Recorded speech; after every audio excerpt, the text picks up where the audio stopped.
Let's talk about knowledge ranks in Assassin's Creed Shadows. This is represented on the bottom left of the corner. I'm already rank 5 and moving up to 6, as you guys can see. So it is possible to have this raised up and complete pretty early in the game. In fact, looking at the map right now, by the time we get past the 3rd zone, we'll have this capped out. If you go out and find all of the different points of interest that you need to find. There are 4 types in total. Whilst some of them can probably be completed by the opposite character, it kind of breaks down that we have temples, which are best solved by Nawe. When you're going around these temples, you just need to find these little sheets on the ground or up on roofs. Generally speaking, I like to go in a clockwise direction so it can kind of get around all of the different parts of the temple. Make sure that you hold on the controller, it's left trigger, your scan button so that you can identify the white marks so that you can find them easily. Get all of the pages, that's going to give you 1 knowledge point. The next type of point of interest we have is the Kuchi-kiri. This looks like a person with crossed legs on the map, and all we need to do is follow the button prompts on the screen. It's pretty simple. This started out as something that I thought was quite cool, although I don't know how much we could have lasted having this all game, but it's quite nice that the first few of these that you do, you'll actually get some side quests to do with Nawe. You'll kind of delve into her memories and stuff. They clearly ran out of pre-story stuff they wanted to put in, because by the time you have done a few of these, you're no longer getting those cutscenes, for better or worse, because it does make these quite quick to do and a good way to get yourself the knowledge points that you need. Next up we have the katas. These are Yasuke specific, so to do these you will need to wait until Yasuke has joined you. You can see these are represented by like a samurai coin, very similar to the Kuchi-kiri that we were just talking about. All we need to do is follow the button prompts, and these are pretty simple,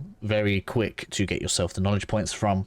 And the last option that we have is the horse archery challenges, which so far for me have been pretty easy. So you might want to target these if you want some quick points from those. The good thing about those is they also unlock horse skins, so you actually get some extra stuff out of these, and so probably are one of the best ones to be hunting down. All these involve is saying yes to the guy. Don't even try to control the horse, just aim at the targets, and you should come out of them with all of the targets hit rather easily. And so far, every time I've done one, I've had a mastery point as well. They may well be just a good thing to hunt down and farm. It's up to you how you track down and farm these. As you can see, there are going to be ample of them on the map, so you can either complete them as you come across them naturally around the map, or you can target farm them in whichever zone it is that you're in. Something to note is they do get harder the higher level the zone is. So the ones in Omi, for me for example, are much harder than the ones that we find in Izumi Setsu. If you want the best way to do this, that is going to be to make sure you thoroughly explore the lower level zones, as there are actually enough in those 2 zones to get you to the 5th level, which means only 15 more after that and you are going to be set to go, and you can pretty much ignore them for the rest of the game.